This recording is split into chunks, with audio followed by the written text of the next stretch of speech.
what happens when you go against the will of the American people is they stand up and they protest. And I am so proud of so many Americans out there who stood up and made their voices heard against this bill.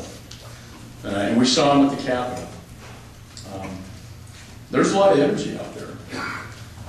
There's a lot of energy out there about the role of the government and in the lives of the American people, the role of government in healthcare, the role of government in our financial institutions, the role of government in our energy sector, the role of government in our student loans, which we just saw was taken over by the federal government.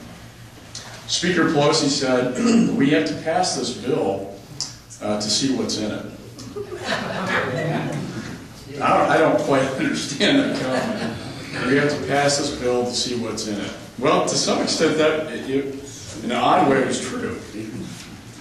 Because we had to pass it to go through reconciliation to know what was going to be in reconciliation. And in my view, the reconciliation was worse than the original bill. We passed a bill in the House that couldn't get through the Senate after what happened in Massachusetts. And when I talk about the will of the American people, I think the will was very well demonstrated through political free speech at the polls, what we saw in Virginia elections, New Jersey, and in Massachusetts. Because we had the filibuster in the Senate, they couldn't pass the House version, which in a lot of respects was worse than the Senate bill. They had to take the Senate bill and pass it out of the House, and then go through a process of reconciliation, which is normally only used for budgetary items, not a massive bill. The thing that I think I found most, and I talk straight, so I hope I'm not offending some people here. The thing I found most offensive about what happened was how it was done, the way it was done. It wasn't done in a bipartisan way. Not one Republican really was asked to the table to help pass this. That's why there was no Republican that voted for it. And we had good ideas. We had good solutions. We had good ideas in terms of insurance reform. But when you're not given a seat at the table, you deny the will of the American people. And then, as a former federal prosecutor, the way they got the votes was really very offensive. And when we had these sweetheart deals cut in the Senate that, if you'll vote for this, we'll give your state better status than some other state, or we'll give you money, or we'll give you earmarks. And something you may not know is that Mr. Stupak, who controlled about 10 votes, in my view, sort of caved because an executive order cannot trump a statute or a law of Congress, and this was on the abortion issue.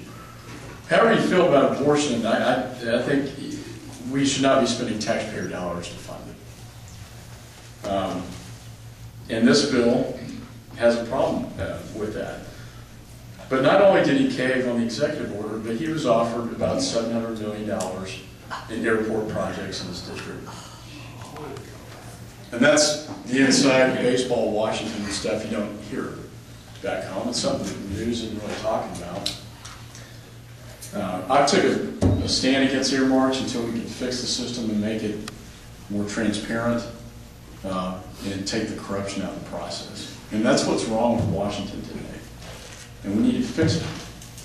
And I think after what has happened through this process, that there will be political consequences. And I think the American people are going to stand up, and I hope they're going to return us to the majority to fix this. The health care bill, and I want to talk a lot about it, has a, well, first of all, it's a new entitlement. We just passed a brand new entitlement when we already have a problem with our current entitlements. It's going to cost $1 trillion.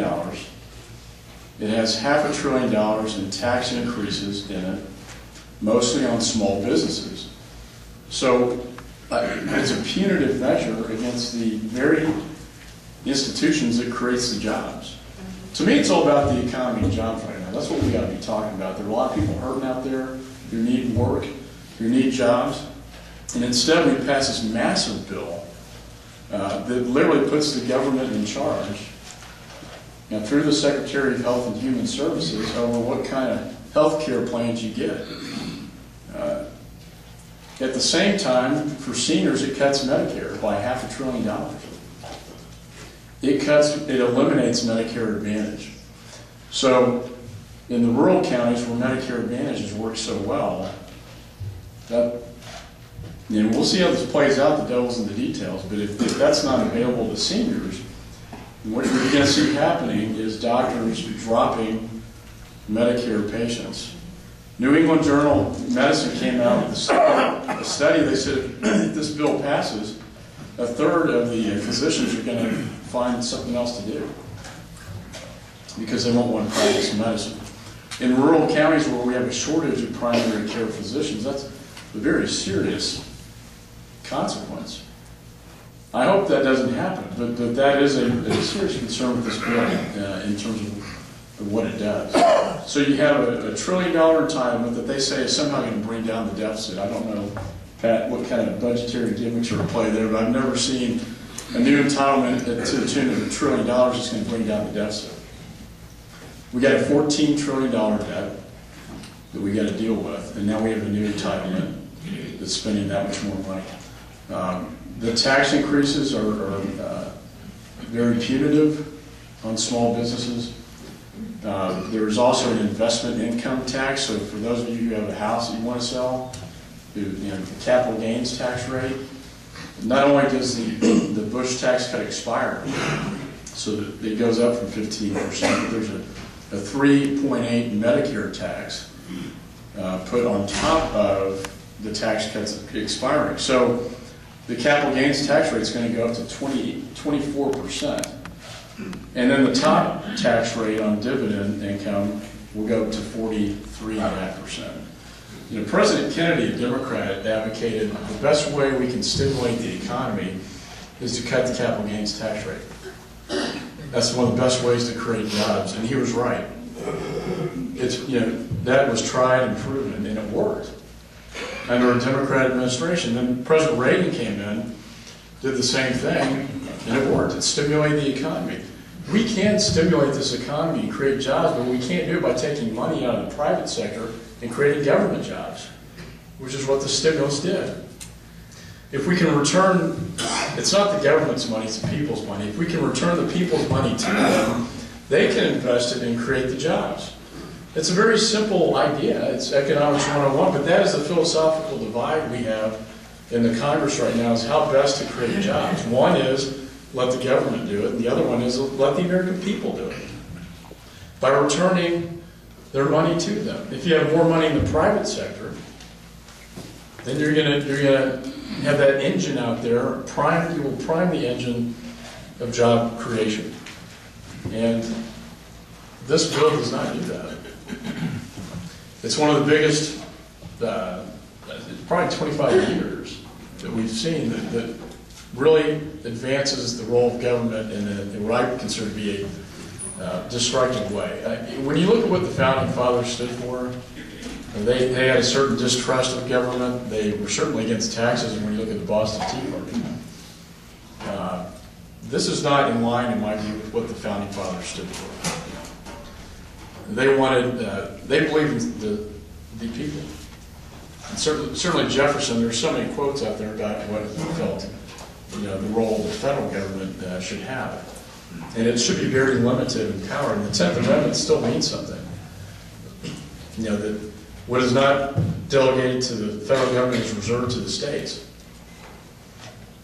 There are 15 attorneys general now, including our own, who have filed a lawsuit to challenge the constitutionality of this bill, because never before have we seen the federal government say you have to buy something. There's an individual mandate. If you don't buy health insurance, then you're going to have a fine and a penalty assessed on you. This will result in the hiring of about 16,000 new additional IRS agents to enforce it. And they invoke the Commerce Clause as a way to justify that, but there's no interstate, crossing of lines if you're just breathing, you're alive. That's going to be interesting to see how that plays out. But I think the best way that we can correct this and to change it is to get conservatives back in the majority and get Nancy Pelosi out of the speaker's chair.